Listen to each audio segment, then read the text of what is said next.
that if you're leading a business, if you're a founder, if you're an entrepreneur, it's not your job to build the business. It's your job to build the people who are on the team, and their job is to build the business.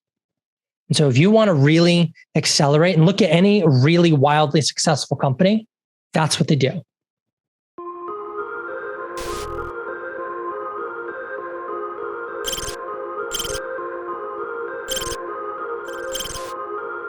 Welcome to Summer Farsi Experience. In this show, we'll be covering everything a new entrepreneur needs to know to set up their business and how you can grow and scale your business in the shortest possible time. If you have a question in mind, go to salmanfarsi.co/ask and submit your question. We might answer it in the next episode. Let's begin our today's episode. Today we have an amazing guest, Bryce Conlan. Bryce is a serial entrepreneur. He's had some big wins, but mostly he's built some pretty terrible teams and lead high potential business into the ground. Now he's on a mission to help entrepreneurs eliminate shitty leadership and build better businesses faster. Today we'll be talking about self-awareness in leadership and his story in failing at a business. Interesting fact, he realized he was the problem. I think we're going to learn a lot from his failure. Tell me when you're ready. I'm ready. So let's start. Bryce, did I pronounce it right? Yes. So my name is Bryce Conlan. Bryce Conlan. Yeah, and my business is The Narrative Advantage. And and we're all about helping leaders not be bad leaders in its most simple form. So tell us about the time before you failed the business. So before I failed a business, or how I failed a business?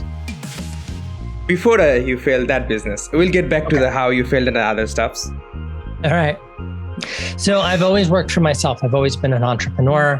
I actually started my first business when I was 6 years old. I grew up overseas, and we didn't have in the United States, we have lemonade stands. If you're a little kid, you just sell lemonade, I guess, is the thing.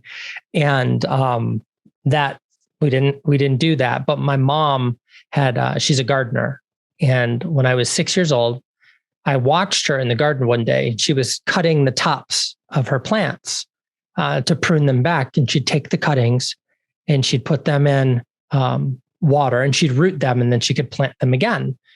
And I realized then that I could do the same thing. So at 6 years old, with my mom's help, started cutting the tops off the plants, growing them. And then I'd put them in a cardboard box around and I carried it around my neighborhood. And I knocked on doors and I sold plants to my neighbors. And so who's going to say no to a 6-year-old who's selling plants? And I made a lot of money for a 6-year-old then. And that was the beginning. That was when I realized that it was possible to make money whenever you wanted as an entrepreneur. You didn't have to wait for somebody else. You didn't, if you wanted to make more money, just needed to find a better way to do it rather than like ask for a raise, because I've never been really good at asking for raises. So that was it. I mean, that was the beginning. And I've built several businesses. Some have gone really well and some have gone really poorly. So you mentioned 6-year-old kids. You have earned a lot of money selling those kind of stuff. Mm-hmm. Were you able to spend that money? Because when you're a kid, we earn money and our parents took it from us. No, thankfully my parents let me keep the money. I couldn't tell you what I spent the money on. Probably, toys that have broken and been thrown out by now, but no, I was able to keep that money, but you're right. They do take it. They take a lot of it. Yeah, I've faced it. So now let's discuss how did you fail your business? You said, right. Mentioned you was the problem. So yeah, I was the problem. Yeah, that's how I failed my business. I didn't know what I was doing is the short version. And the much longer version was after I got out of college, university, I did what I thought I was supposed to do, which was go and get a job, right? That's kind of what I was told. If you work hard in high school and you go to a good university, then you can go and get a good job and you can make good money. And so I went and got a good job with a great company. And I realized within 3 months of starting the job that I was going to be miserable. I did not like it. It was awful. I hated it. I liked the people that I worked with. I liked the company and what we did. The problem was there was so much structure, and I'm an unstructured thinker. I do my best work in open environments where everything is possible. And you just can't do that in a large business. So I stayed for about 18 months because I just bought a house and was recently married and we were expecting a daughter. So I had some financial obligations. And I waited about 18 months. And finally, the company went through a change and they eliminated my department. And so I was out of work anyway. And instead of panicking and using that as an opportunity or like going and getting another job, I took the opportunity to start something new. I just decided I'm going to do what I know how to do, which at that point was I did a lot of video production work for corporate clients. And I said, I'm going to do this. I'm going to see if I can sell this to other businesses. And I did very successfully. The first couple of years, I made back my salary in what I had been making while working full-time for someone else. And then in the third or maybe the fourth year, I had an opportunity. I was approached by some very large national clients here in the United States, and they asked me to do some work for them. And so I needed to build a team in order to say yes. And so I did. I went about recruiting a team. I recruited a co-founder, a couple of them that I thought would be really good. The long version is, or the short version is, neither was. But we grew our business very, very quickly. The first year, we made about $300,000 US, which is pretty good for a business in its first year. The second year, we doubled it. And then the third year, we came close to doubling it again, our new revenue number. So we were doing very, very well. And the entire business came crashing down. Very simply because my co-founder and I were building two different businesses. We thought we were building the same thing. We said we were building the same thing. But when it came to how we were executing on the vision and interpreting our vision for the company, we were building two different businesses. What were your business? I mean, what products or service you were creating? Yeah, so we were creating, we created videos. So large organizations would call us up and they'd say, we need a video for a new marketing campaign, or we're trying to hire a bunch of new people and we want a video that we can send out to applicants to help them understand our culture and what we're about. And so we'd create these videos, and we did that part. We knew that that's what we were doing. What was different and where we kind of ran into problems was how we got there. And so we determined early, my co-founder and I, we said, when we build our business, we are going to build the best place to work in the Midwest, in the United States, in our region. We're going to be the best place to work. Everybody's going to want to work for us. And we believed that if we could create that environment, that culture, that we would attract the best talent. And with better talent, we'd attract more and better big clients who would bring us more and better big projects, which would turn into more and better paychecks, right? And we believed this, and this was our theory. And we weren't wrong, to be honest. We were right. That was true. The problem was how we each defined best place to work.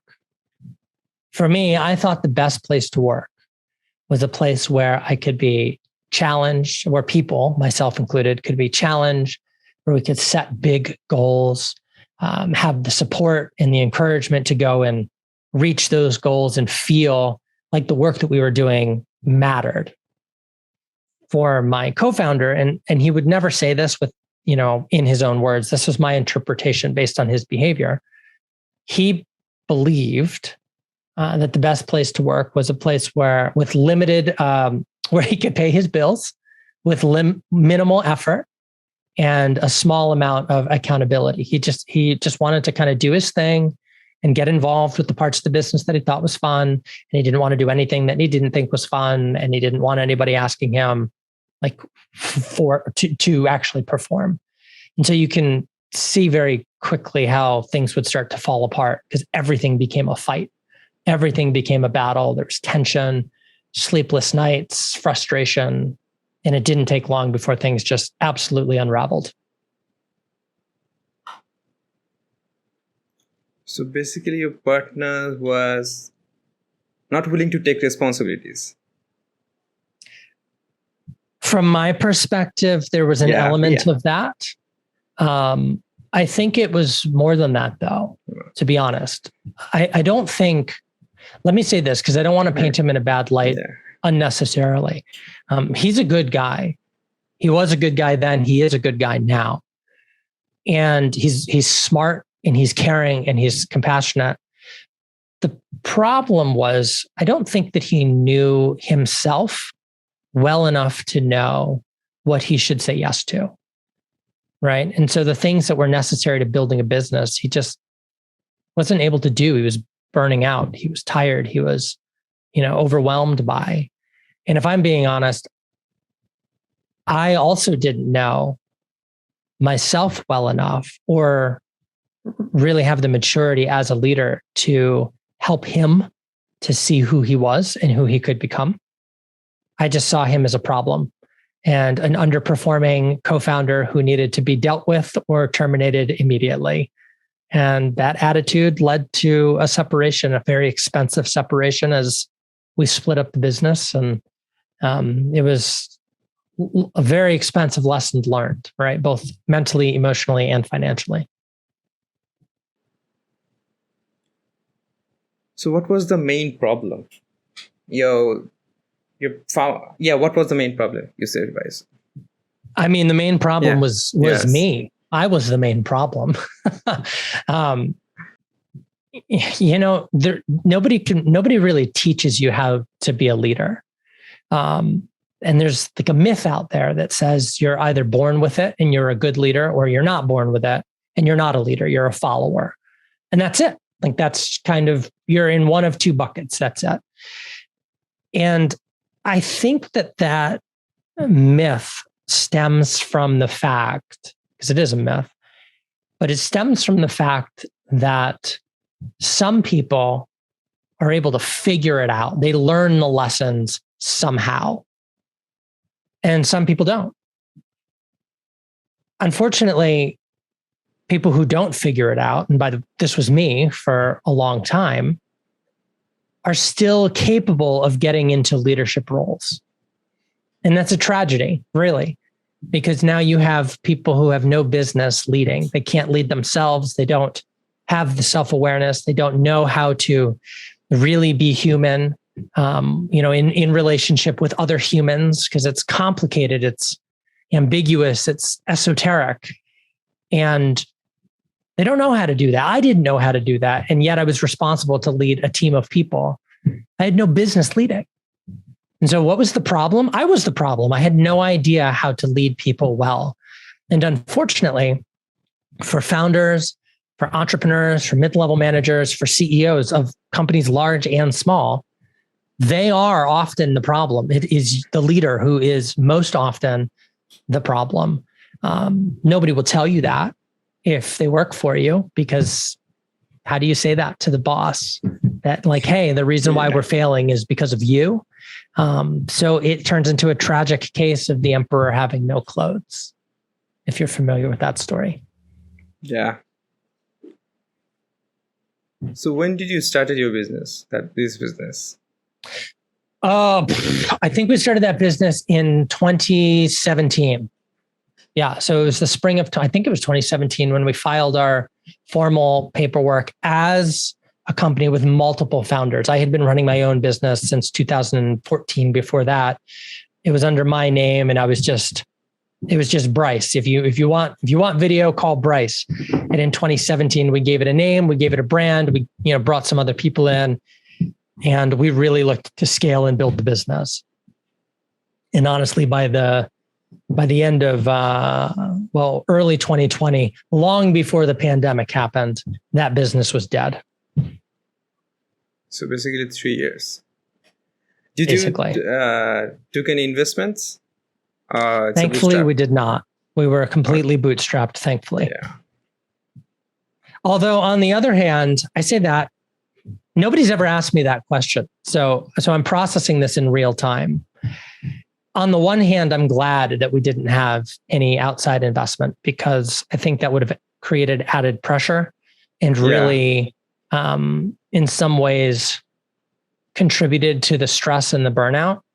On the other hand, I've come to adopt the belief that the only way that you can know how you work with somebody else, like really know their character, really know what they're about, and if they are who they say they are, is to work with them, is to test them you have to put them in a high stress, high pressure situation.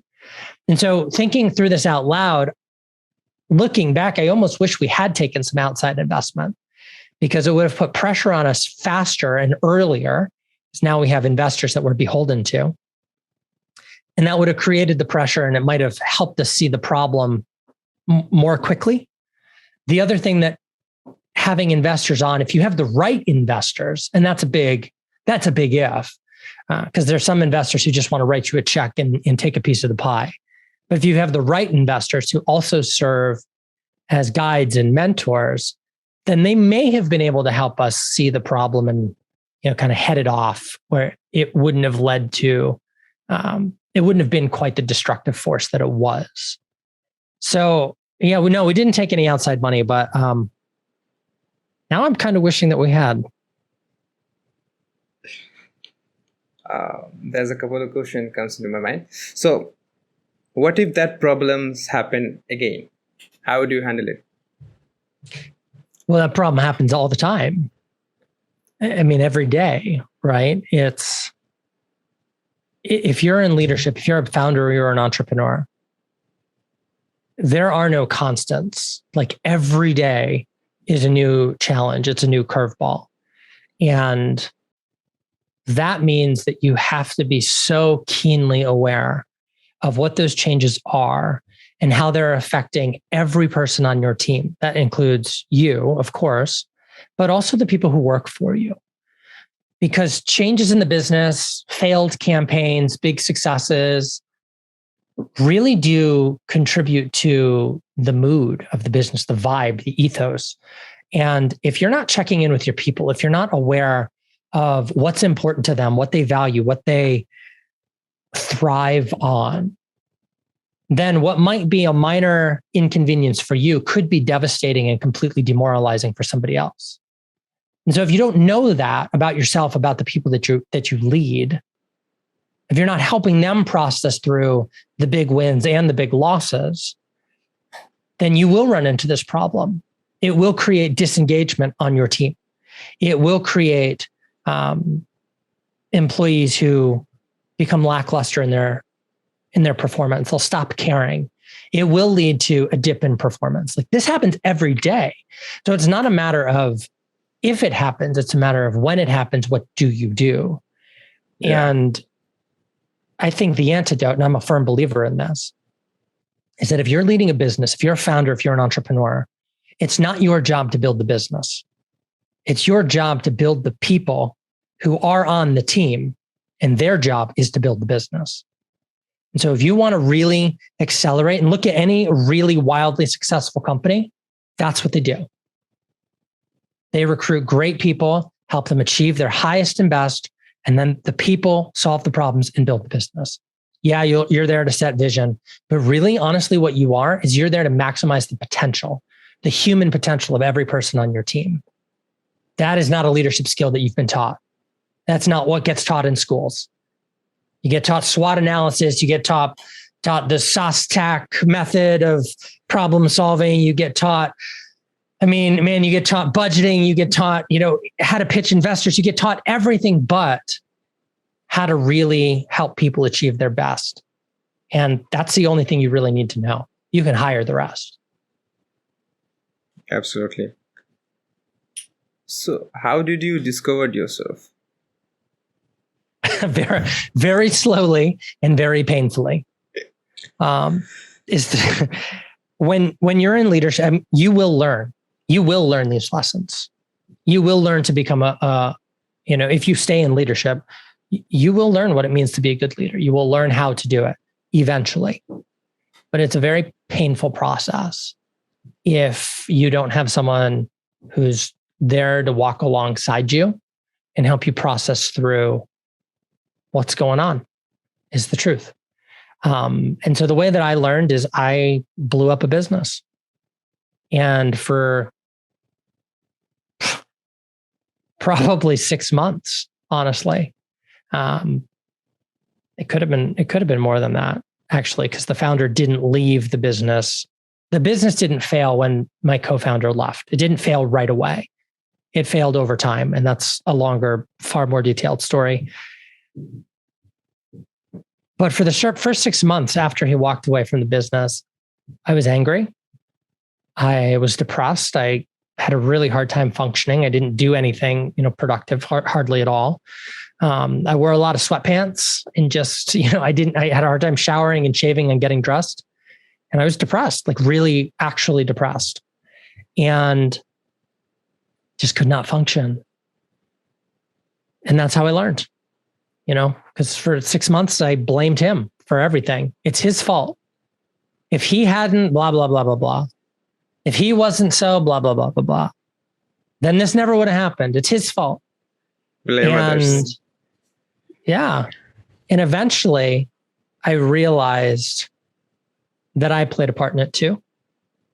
And I realized that no, like if I had been a better leader, if I had had better relationship skills, if I had helped him to discover who he was, if I'd helped him to find out what gives him energy and what drains him of energy, what fires him up and gets him excited, and what makes him, takes the wind out of his sails and he feels kind of depressed by.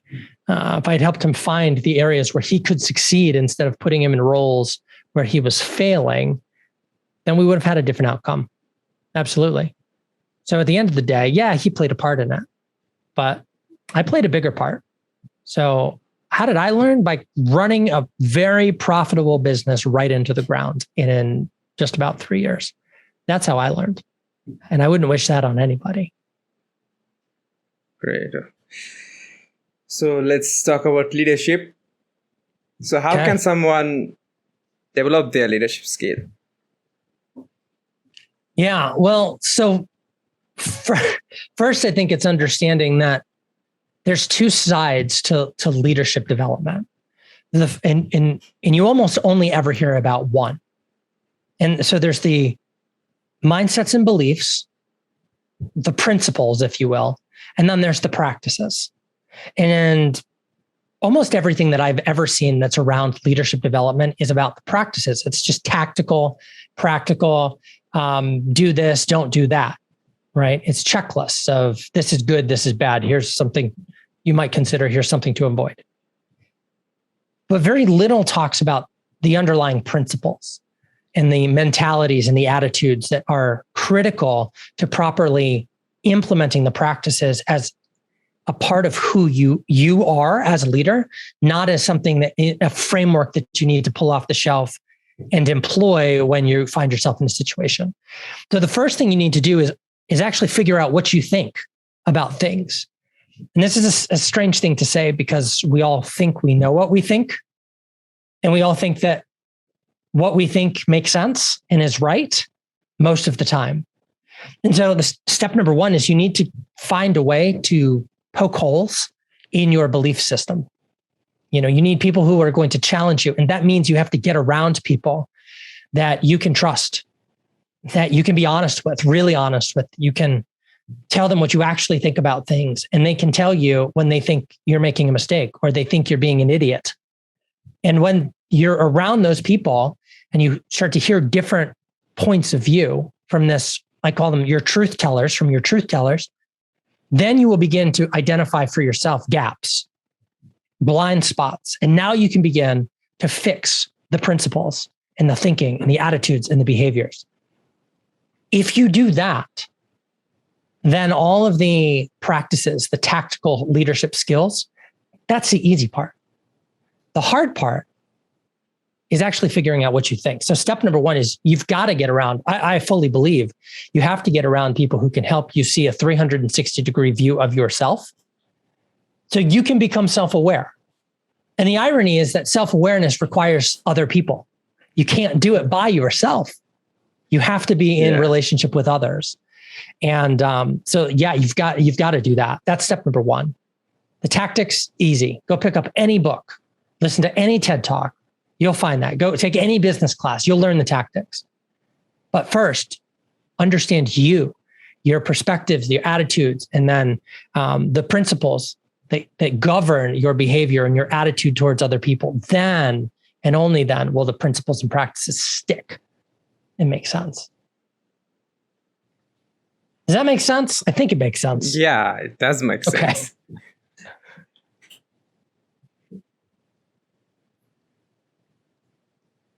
How can others tell us how we are?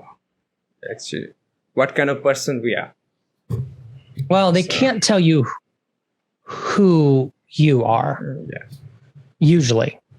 Occasionally, they can't. Occasionally, you can find someone with whom you can develop a relationship, and genuinely they can see things in you that you can't see for yourself, and they'll tell you, right? Occasionally, I'm blessed, and that's the right word, to have one of those truth tellers in my life who can help me genuinely see who I am. But that's rare. Honestly, that's very, very rare. What others can do is give you an opportunity to share your ideas and to listen to their ideas.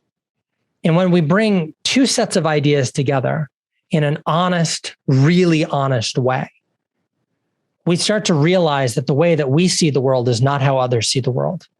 And it brings and imparts a humility that we start to realize maybe my way is not the right way, or maybe it's not the best way. And so it's not that people are showing up to tell you who you are. They're showing up to discover who they are. And in the process of them sharing about them, you get to discover about you. And it's the pushing and the pulling that creates an environment. And so if this sounds like ethereal and esoteric and like, what's that practically look like? I'm a big believer in mastermind groups. You've got to get, if you're a founder and you're a leader, you need a tribe of other founders and other leaders who know what it's like to build a business from scratch. You've got to do that. You've got to get into that environment. And it's really ideally should be a group that you can trust, that you can be honest with, that is facilitated in a way that there's structure and you are able to talk about difficult ideas openly, where you don't have to censor or filter what you say. You can be your true self. And in that process of being your true self, people are going to say, I just want you to know how that's affecting me, or how you're coming across, or that you're completely missing this other really important thing over here, or I have a different perspective. And in those conversations, you will realize things about you and go, oh, I didn't know that I believed that.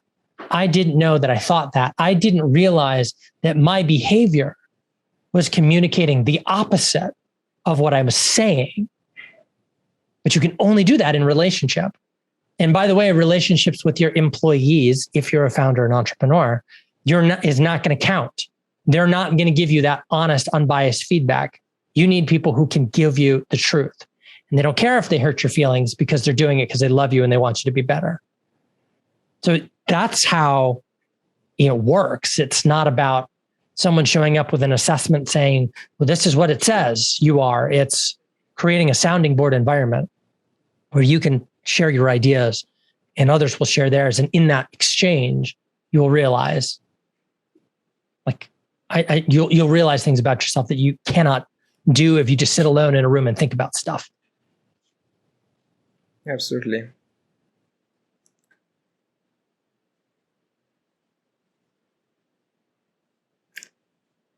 How can someone manage their time? In what regard? I mean, it's a good question, but in what regard? As a founder, let's think of myself. How can I manage my time? My whole day's tasks and works. There's a lot of things I need to handle. So there's so many things. How can I handle everything? Well, you can't, right? I mean, it's not possible to handle everything. When it comes to time management, you have to recognize and realize that you can't do everything. So you have to pick what's most important in the moment, which, I mean, requires that you know what's most important in the moment, which in and of itself is a difficult thing sometimes. But you need to know what's most important so that you can focus on that and then do that first, letting the less important things fall further down the line. But my advice to founders of businesses is don't manage your time. It's manage your energy. And if you can learn, because time is our most valuable asset, right? And if you're parsing out your day to do a bunch of tasks that drain you, then one, you won't be satisfied. And two, if you're not satisfied, you're not going to achieve what you could achieve if you were. You've got to find a level of satisfaction in the work that you're doing every day. Yes, there are some tasks that you're not going to like. Yes, there are some tasks that you're not going to want to do, and you have to do them.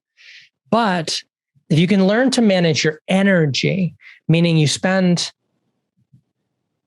put your time into the tasks that fuel you, that help you to see the potential in your business, that help you to get up every morning and blast through the obstacles when they show up, then you will actually achieve your business. You will achieve in your business. You will do more, make more, be more, because you're doing what you genuinely love. Time management, I think, is overrated. That's my opinion. Manage your energy, and then you will get more done in the areas that matter most. And as you find success, then hire people to do the rest of the things that drain you.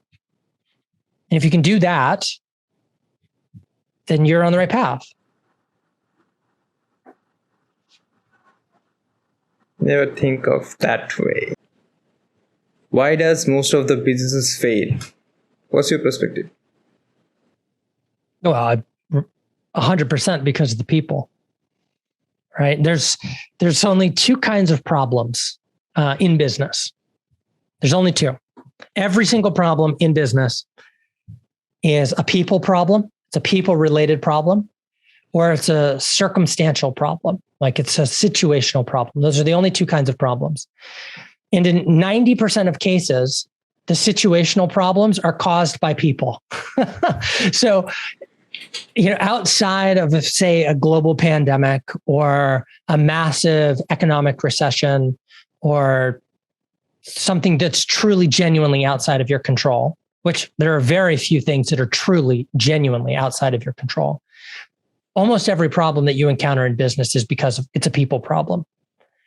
And so I think, my opinion, and the research backs this up, if you are a leader and you learn to lead people well, you engage in conflict early, you build healthy teams, your business is far more likely to succeed than if you're just focused on building a business that makes money. So this is where all the stuff, the Simon Sinek's, the Start With Why, the soft skills, the Brene Browns, the Patrick Lencioni's, right? This is where it all comes together, is on the battlefield of business. And it's not crap. You have to do it. And most founders, most entrepreneurs don't. They focus on setting their vision, achieving goals, hitting benchmarks, reaching milestones, and that's good. And you need somebody in the business focused on that. But who's focused on building your team? Who's focused on working on the relationships, on helping the individuals maximize their potential? Not just for your gain and for your profit, but for themselves. So it's the right thing to do. Who's doing that? And if it's not you, the founder, then who? Because culture starts at the top. And so what's the problem? Why do 80, 90% of businesses fail? People. Because we don't know how to lead people. We don't know how to lead ourselves well enough to lead others. And that's the big problem. They fail because of people. And by the way, they succeed because of people too. So how can we build a strong relationship with our employees? Yeah, so we have to understand what your employees want, what they value, right? On its face, all your employees want a paycheck, right? And if you're not going to pay them fairly, they're not going to work for you for very long. But if all you do is pay them a paycheck, even if it's a good wage, right? Even if it's a very good salary, but that's all you do, after a while, they will become disengaged. They will check out. Their work will suffer. They'll go through the motions. They'll do only what they need to do to not get fired. So that's the kind of person you want working for you, who does the bare minimum so they don't get fired. That's not the person that I want working for me. So how do you build those relationships? Well, every person who shows up to work with you, and that's the right word, work with you rather than for you, has dreams. They have goals, they have ambitions, they have an idea of what living a successful life is. Some of them have never used language or words to describe that. It's just unspoken and understood, or maybe not understood. And so if you want to be an impactful leader to your employees, if you want them to really, truly stay engaged and involved in the work that you're doing, you have to figure that out and help them figure that out and then help them achieve that. Now, a lot of leaders won't do that because one, it's hard. Two, it doesn't actually help you make more money today, right? It's a long-term play. And three, what happens if I help you discover what you want and it's not with me in my business and then you leave? That's a problem. You're working in my business and you're doing a good job and I don't want to lose you. And you run that risk when you help people realize that the thing that they want to do isn't work for you in your business, but it's the right thing to do. And for the ones who do stay, they will be far more productive than the ones, than people who just show up to collect a paycheck every week. That makes sense. So we are almost at the end. So what's your advice for the people who have just started their business? I have a lot of advice for people who are just starting their business. First thing you have to do before you even start a business, to be honest, is find a way to figure out who you are. So there are lots of ways to do this. There's no one path. Some people, pursue religion as a means of understanding and enlightenment, and that's valid. Other people do more, like they read a lot of books and they, really get introspective and they think about it, and that's valid. I think both of those things, candidly, do have some limitation if you're doing it in isolation by yourself. So my recommendation is find a way to get around a mastermind like the one that I run at the Narrative Advantage. Find a way to get around other leaders who want to grow themselves, who want to build great businesses, who want the people who work with them to love what they do every day. You got to get around other people who are like-minded and like-hearted. And then you can have these tough conversations. That's step number one. And I don't know how you could build a business any other way. Because the bottom line is you need a way to practice this and to think about it when you're not in a heated situation with an employee, with a co-founder, and it matters. You need a way to think through this when it doesn't matter, when it's safe, when you can make a mistake. But those places don't really exist. So you got to go find one. And I'm a big proponent of masterminds. We've We run one at the Narrative Advantage, and it's incredible, honestly, the insights and the results. So I'll tell you a very quick story to illustrate this point. I just last week, no, 2 weeks ago, a gal who is in my mastermind showed up, and I said, how are you doing? What's going on? And she was frustrated. And it turns out that she had somebody who worked with her on her team who was underperforming. They were not doing their job well. They were not achieving the benchmarks that they needed to achieve. They were forgetting to do some important stuff. They were failing. And she showed up, this founder, she showed up and she said, I'm angry, I'm frustrated, and I'm going to fire her. I'm like, okay. So why are you going to fire her? And we started talking about it. And she said, I'm going to fire her because she's messing with my revenue stream. She's hindering my business growth.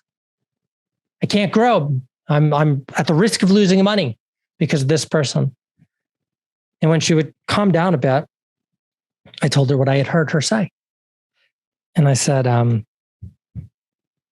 listen, I want you to know that I heard you say a lot of I in me, my business, my revenue, my idea. What I didn't hear was any we and our. And that's a red flag for me. Because my guess is that she feels like this is your business and she's imposing on it rather than feeling like she works in this business herself. Well, the meeting ends. The CEO goes back to her business. And a week later, I followed up with her and said, how did things go? She said, you will not believe what happened. I said, what happened?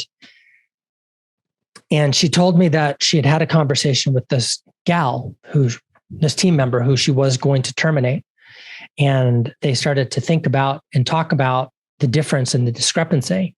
And the CEO straight up said, do you feel like this is my business and that everything you do needs to be run by me, run through me? And this employee said, yeah, I do. And the CEO said, I'm shocked. I'm disappointed to hear that because I hired you because you're smart, because I value your perspective, because I like your ideas. And here I am becoming the boss I never wanted to be, the leader I never wanted to be. I'm the problem here. That was it. Now, a month later, that business is running better than it ever has. They're meeting their benchmarks, their milestones, they're meeting their goals, and they're winning in ways that they never have before. And the only thing that changed was the founder changed her belief. She realized that she was treating the business like it was mine rather than building a culture of ours. And the only way that happened was in conversation. The only way that happened was by talking with somebody else who can say, this is a red flag and you need to know about it. If you're a founder, you will run into bear traps and landmines if you're not paying attention. And the only way to see them in advance is to get around other people who can help you to see them in advance. Absolutely. So I saw your last post on LinkedIn. So you said, often businesses, I forgot actually.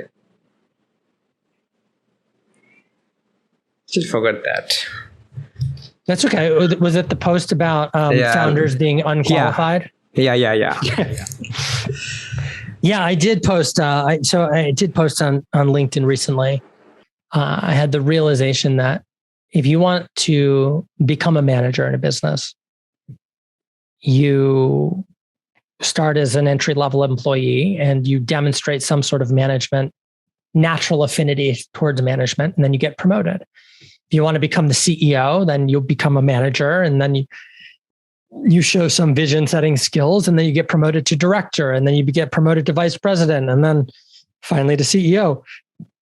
In almost every job, there's a promotion path where there's levels where you show up and you do some work, and based on how you do the work, you get elevated, or you stay at that level until you learn the lessons you need to get elevated, to get promoted, literally.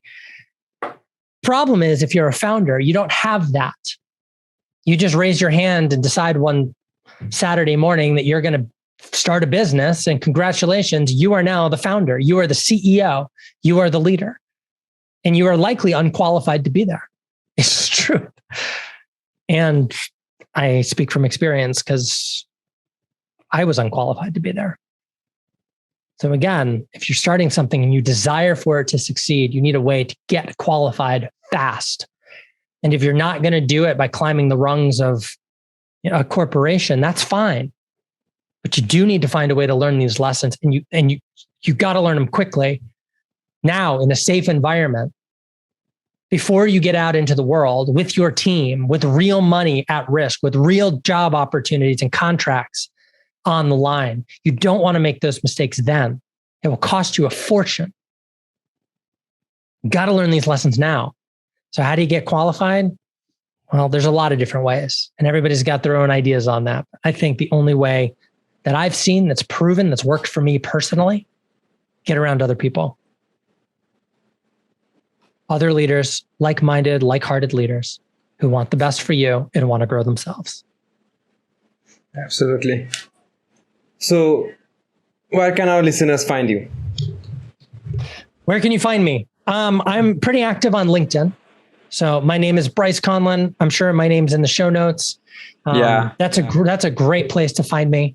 If you want to know more about what we're doing that's a great way to actually interact with me. I'm very responsive. So if you reach out, if you connect, I will actually engage with you. So that's a great place to connect with me personally. If you want to know more about the work that we're doing in our business, head over to URL www.narrativeadvantage.com. Again, that's Narrative Advantage spelled exactly as it's spelled, nothing tricky there. And you can see about the work that we're doing and how we're helping founders get out of their own way and eliminate the dysfunction that's plaguing their teams so that they can build high profit, high potential businesses. So that's how we end it. Thanks for joining us today. Hit the subscribe button, and if you're listening this on Apple Podcast, please leave a review. This will really help us to make our future episodes better. Have a question in mind? Go to sonoffarsi.co/ask and submit your question. We see every submission, and we might answer it in the next episode. Thanks again for listening. We will see you on Tuesday and Thursday. Have a great week.